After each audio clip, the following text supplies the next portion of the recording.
Welcome back to segment 2 of the Drew and Rick Show, episode 1.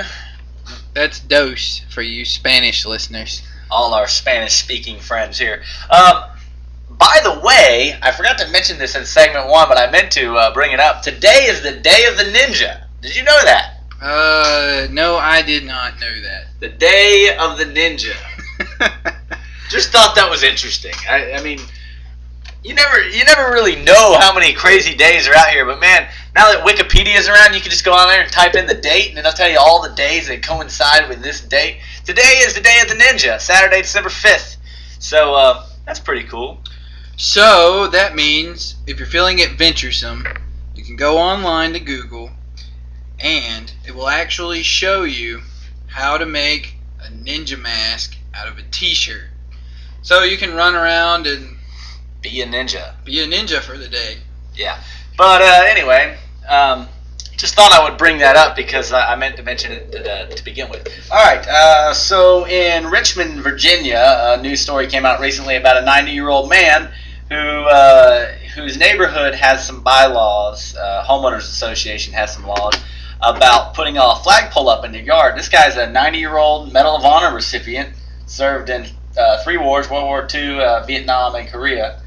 And he just wants to put his flag up to display his patriotism, but his homeowners association has bylaws against putting a flagpole up in your yard. What do you think about that? The guy is, he's a Medal of Honor recipient, which, if any of you don't know what the Medal of Honor is, it is the highest award that anyone can receive by our country in the military. Also, this guy's been wounded 4 times. He's received the Purple Heart 4 times. That's astonishing that, he's been through all of that, and yet his homeowners association is telling him that he can't have this flagpole in his yard. Now, here's the thing. They said that he could not have a flagpole, but he could display his flag like on one of the posts at an angle, a smaller one coming off the house. Yeah. And he kind of in a way, straight up did it anyway, even though they told him not to. Which, therefore, he did break a rule, and you can't make an exception for some over others. But the fact of the matter is, it's not. If you go online and you actually look at this news story, they have a video clip of it. The flagpole, in reference and retrospect to his house, it's not like it's very distasteful or that it's, It's not excessive. It's not like it's a 75-foot flagpole. Yeah, he's not erecting those 75-foot pole in the yard, where they're going to have to put a light on top to keep low-flying planes from crashing into it or anything like that. No, it's not. And the guy, even, he raises it every morning, he lowers it every morning, he folds it like you're supposed to.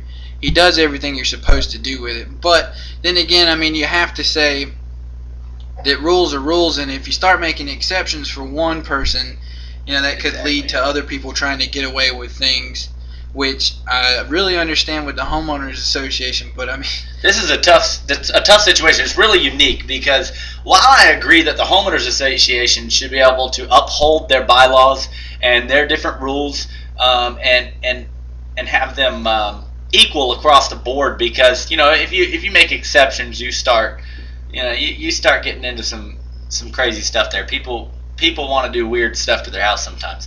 But he is a Medal of Honor recipient. Yeah, and World War II veterans are. I hate to say it, but they're dying every day. Yeah. And there's not very many of them left.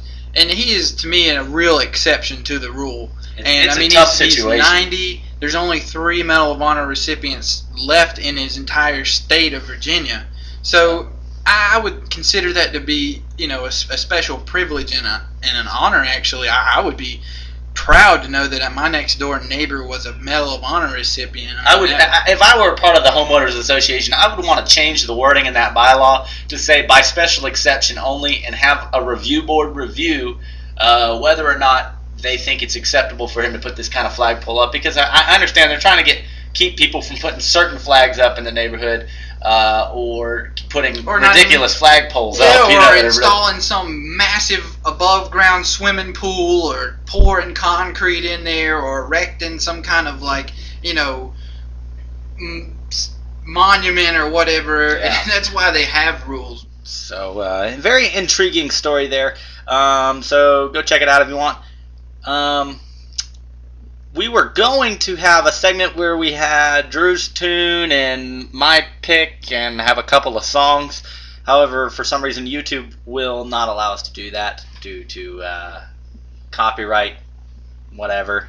So we can't do it. We're having to cut that out of the video.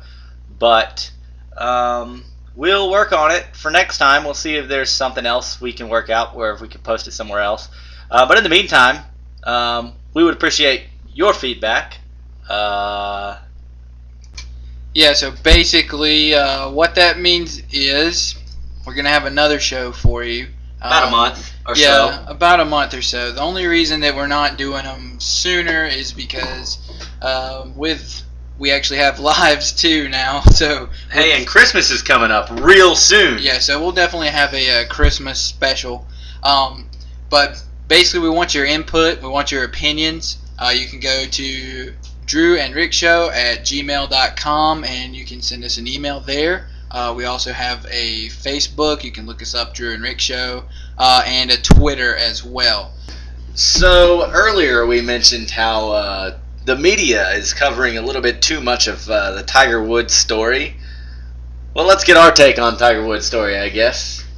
Now that we bashed the whole media and all the outlets for talking about him. Ironic, isn't it? Very. Well, what do you think happened here in this case? Or do you think that it's even appropriate that everyone is putting so much... I don't think we should be focusing that much on this whole story, but here's my take on what happened. Apparently, Tiger Woods was cheating on his wife, which I don't know why he would, because she's Smoking hot. she's a very beautiful woman. Plus he's got a little kid. That's just messed up.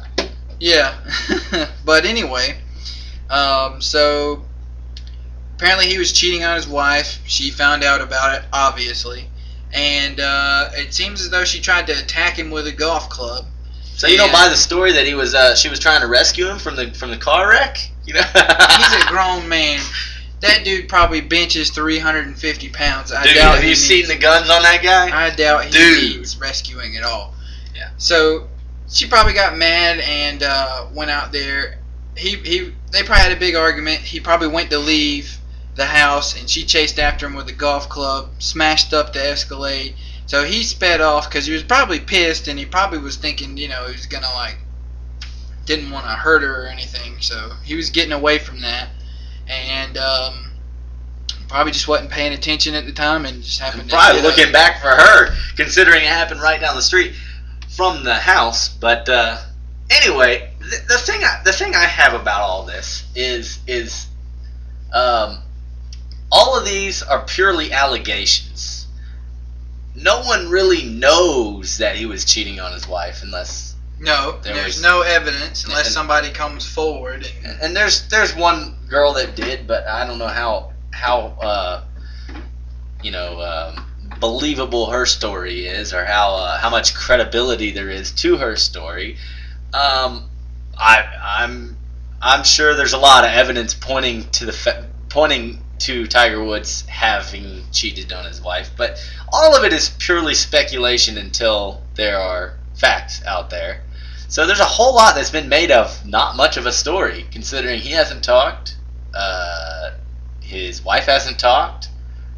No one's talking. So how is there so much media coming? How are we even talking about this right now? We're not. It's just the media is they're sucking it down dry for everything they can, because I guess it's just the mystery to the whole thing that keeps everyone glued to the TV. Well, part of it is that Tiger Woods is arguably the most recognizable name in all of sports. He's very well known everywhere you go. He makes more than any other athlete in the world. That's true.